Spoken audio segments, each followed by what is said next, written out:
Today we're going to look at a sequence of motion out of Hansuki, and we're going to use the formulation process to look at how we can arrive at several possibilities within this sequence.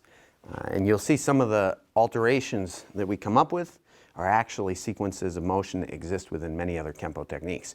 So the sequence that we're looking at, he throws a punch, I'm going to step off line, and I'm going to catch him with a back punch.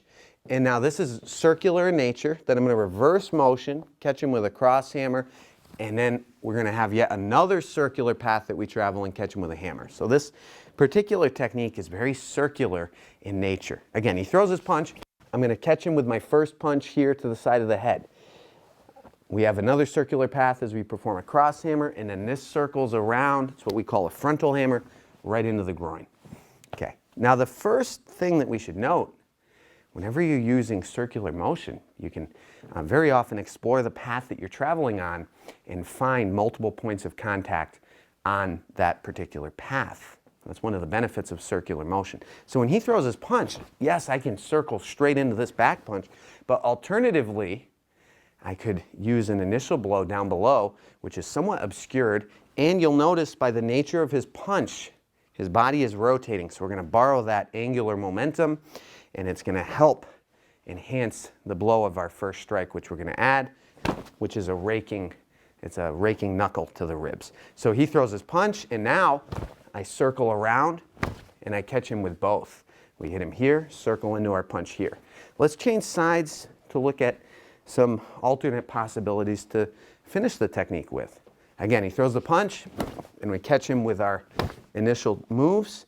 Our next movement, of course, is a cross hammer. We could keep that in, and then from here, if I want, instead of using a frontal hammer, from this point of contact, I can collapse my elbow, and I could step in and catch him with a leg buckle and an elbow to the ribs simultaneously.